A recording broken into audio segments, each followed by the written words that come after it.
बंधुगण सबुबेले गोटे कथा मन रखंतु, जहाँ आपणक भाग्ୟରେ नाही ताकू जदि पाइबार आशा रखिबे आउ खोजी बुलिबे तेबे जहाँ आपणक पाखरे अछि ताकू आपण हरई देबे। नमस्कार बंधुगण, आपण मानकु मोर एही चैनल को स्वागत। आज रही ज्योतिष कार्यक्रम मकर राशि पाई बहुत गुरुत्वपूर्ण अछि। आज आमे जानिबा देवगुरु बृहस्पतिंकर एही राशि परिवर्तन आपणकु किपरि फल प्रदान करिबा। बंधुगण, समस्त देवता मानकर गुरु देवगुरु बृहस्पति 1 मई 2024 रे राशि परिवर्तन करुछंती। 1 मई 2024 को देवगुरु बृहस्पति आपणकर चतुर्थ भावर बाहरी आपणकर पंचम भाव को गोचर करिबे। 1 मई 2024 रु नै करी 14 मई 2025 पर्यंत देवगुरु बृहस्पति आपणकर पंचम भावर विराजमान रहिबे। पूरा गोटे वर्ष पर्यंत रहिबे। तो आज आमे जानिबा कि एही गोटे वर्ष देवगुरु बृहस्पति आपणकु कि प्रकार फल देबे। बहुत विस्तार भाव जानिबा एवं देवगुरु बृहस्पतिंकर दृष्टि केउ घर उपर को पड़ुअछि एवं आपणक उपरे कौन रहिबा प्रभाव, एही सब विषय रे विस्तार भाव जानिबा। ताहा शुभ रहिबा ना अशुभ रहिबा। तेबे चलंतु आरंभ करिबा। बंधुगण, एही कार्यक्रम आपणकर जन्म राशि चंद्र राशि उपर आधारित। सर्वप्रथमे आमे देवगुरु बृहस्पति विषय कथा हेबा। देवगुरु बृहस्पति हेउछंती समस्त देवता मानकर गुरु एवं राशि चक्र रे देवगुरु बृहस्पति को सबुठ अधिक कारक तत्वर ग्रह माना जाइथाए। संतानर कारक ग्रह देवगुरु बृहस्पति अटंती। उच्च शिक्षा बा ज्ञानर कारक ग्रह देवगुरु बृहस्पति अटंती। स्वामी बा पतिर कारक ग्रह बृहस्पति अटंती। धनर कारक मध्य देवगुरु बृहस्पति अटंती। आपणकर भाग्यर कारक मध्य देवगुरु बृहस्पति अटंती। आपणकर मन भितरे भगवान को प्रति केते विश्वास अछि, केते भक्ति अछि, ताहा सबु देवगुरु बृहस्पति ठारू जना पड़ी थाए। तेबे चलंतु जानिबा देवगुरु बृहस्पति एही राशि परिवर्तन आपणकु केउ प्रकार फल देबाकु जाउअछि। एहा परिवारु जदि आपणकर भी मकर राशि होई थाए एवं आपण भी ईश्वर को सच्चा हृदय भक्ति करुथांती, विश्वास करुथांती, ताहेले एही भिडियोटी को लाइक करी कमेंट बॉक्स रे जय जगन्नाथ हर हर महादेव अवश्य लिखि दियंतु। बंधुगण, राशि चक्र रे दशम राशि हेउछि मकर राशि। आपणकर राशिरु आपणकर पंचम भावरे देवगुरु बृहस्पति गोचर करिबे। 1 मई 2024 को शुक्रंक घर को गोचर करिबे। पंचम भाव होई थाए आमर शिक्षार भाव, भल पाइबार भाव, पाठपढ़ार भाव, संतानर भाव, बुद्धिमतार भाव। बंधुगण, देवगुरु बृहस्पति आपणकर तृतीय एवं द्वादश भावर अधिपति होई करी आपणकर पंचम भाव को आसीछंती। तो आपण आगामी 1 वर्ष मध्यरे कोनोसी संतानर प्लानिंग करि पारंती, फैमिली प्लानिंग करि पारंती। आपणकर मैच्योरिटी लेवल बढ़िबा, आपणकर ज्ञान बढ़िबा, बुद्धि बढ़िबा। एहा परे जेहेतु देवगुरु बृहस्पति आपणकर द्वादश भावर मालिक अटंती एवं आपणकर पंचम भावर बसिसंती, तो आपणकर संतानकर इम्यूनिटी सिस्टम को टिके डाउन करि पारंती। आपणकर संतानकर स्वास्थ्य समस्या टिके देखा देई पारे। एथिप्रति आपण टिके ध्यान देबे। जो माने उच्च शिक्षा करिबाकु चाहुचंती ताहेले सेमानक पई एही समय बहुत भल अछि। बंधुगण, पूरा 12 वर्ष परे देवगुरु बृहस्पति आपणकर पंचम भाव को चलन करुछंती। देवगुरु बृहस्पतिंकर पंचम भावरे गोचर करिबाकु बहुत भल बोली माना जाई थाए। आपण जदि कोनोसी एडमिशन नेबाकु चाहुचंती ताहेले एही समय मध्यरे नेई पारिबे। समय आपणक पई बहुत भल अछि। आपणक एही समय रे संतान सुख मध्य प्राप्ति होई पारे। बंधुगण, गुरुंकर 3टी दृष्टि थाए। गुरुंकर दृष्टि आपणकर नवम भाव उपरे, आपणकर एकादश भाव उपरे एवं आपणकर लग्न भावरे गुरुंकर दृष्टि पड़ुअछि। बंधुगण, गुरुंक दृष्टि को बहुत शुभ माना जाई थाए, अमृत समान माना जाई थाए।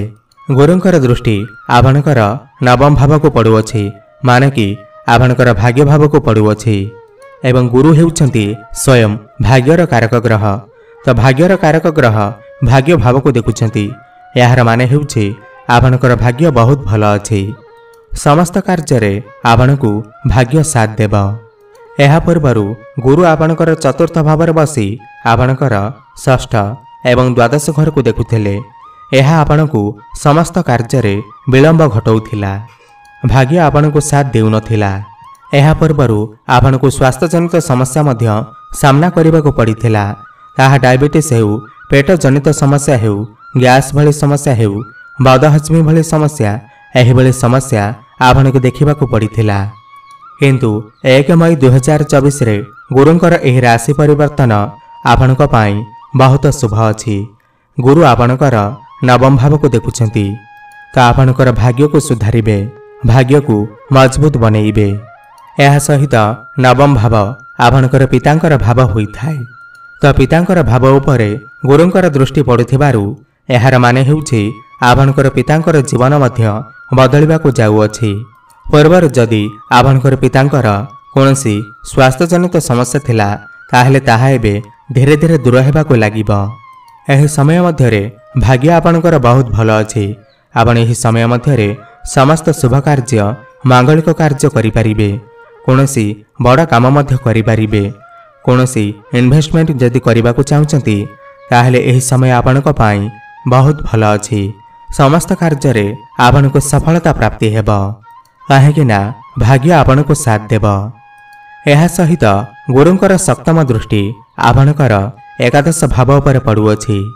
बंधुगण एकादश भाव होइथाय आपणकर प्रॉफिटर भाव, लाभर भाव एवं इच्छार भाव। तो गुरुंकर दृष्टि आपणकर एकादश भाव पर पड़ुअछि। एहार माने हेउछि आपणकर प्रॉफिट हेब, ग्रोथ हेब। 1 मई 2024 परे आपणकर प्रमोशन होई पारे। आपणको एही समय रे फाइनेंशियल ग्रोथ होई पारे। आपणकर समस्त इच्छा पूर्ण होई पारे। एहा परे गुरुंकर दृष्टि आपणकर प्रथम भाव उपर पड़ुअछि, माने चंद्रमा को ऊपर पड़ुअछि। आपण एही समय मध्यरे बहुत प्रैक्टिकल होई जिबे। आपणक भितरे मैच्योरिटी लेवल मध्य बढ़िब। आपण टिके आध्यात्मिकता आड़कू अग्रसर हेबे, धार्मिक कार्य करिबे। पूर्वर जदि कोनोसी स्वास्थ्यजनित समस्या थिला तेबे ताहा एबे दूर हेबाकू लागिब। आपणको कोनोसी बड़ अचीवमेंट प्राप्ति होई पारे। कोनोसी भल खबर आपणको प्राप्ति होई पारे। आपणकर समस्त मानसिक चिंता मध्य दूर हेब। आपण एही समय मध्यरे कोनोसी धार्मिक जगह को मध्य यात्रा करि पारंती। गुरु आपणकर प्रथम भाव को देखुथिबारु आपणकू समाज रे मान सम्मान प्राप्ति हेब। आपणकर प्रशंसा करिबे एवं व्यापार वाणिज्य करुथिबा लोकमानक पाई एही समय बहुत शुभ रहिब। व्यापार रे उन्नति देखा देई पारे। आपणकर डेली इनकम मध्य बढ़ी पारे। आपणकर फाइनेंशियल ग्रोथ मध्य होई पारे। व्यापार को नहीं मन रे नुआ नुआ आइडिया मध्य आसी पारे। आपण कोनोसी नूतन व्यापार मध्य आरंभ करि पारंती। जेहेतु देवगुरु बृहस्पति आपणकर पंचम भाव को चलन करुछंती तो यही समय आपणकर प्रेम जीवन पाई बहुत भल अछि। आपणकू नूतन प्रेमिक किंवा प्रेमिका मिली पारंती। आपणकर प्रेम जीवन पूर्व अपेक्षा बहुत भल चलिब। आपणकर प्रेम विवाहर रूप मध्य नहीं पारे। एवं गुरुंकर दृष्टि आपणकर एकादश घर उपर पड़िथिबारु जे मानक पाखरे कोनोसी चाकरी नाही, बेरोजगार अछंती, सेमानकू नूतन चाकरी मध्य प्राप्ति होई पारे। बंधुगण एबे जानिबा किछि उपाय विषय रे जाहाकू करिबा द्वारा आपणकर जहाँ भी किछि अशुभ रहुअछि, समस्या रहुअछि ताहा दूर होई पारिब एवं गुरुंकर शुभ दृष्टि आपणको प्राप्ति हेब। आपण प्रत्येक दिन निजर गाधोइबा जल रे अल्प हलदी गुंड पकई स्नान करंतु, शुभफल प्राप्ति हेब। एवं प्रत्येक दिन गुरुंकर बीजमंत्र जप अवश्य करंतु। बीजमंत्र हेउछि ओम ग्रां ग्रीं ग्रौं सह गुरवे नमः। 108 थर प्रतिदिन जप करंतु, शुभफल प्राप्ति हेब। आपणकर जीवन मंगलमय हेउ, एहा मोर प्रभु जगन्नाथक निकटरे एतिकी प्रार्थना। धन्यवाद।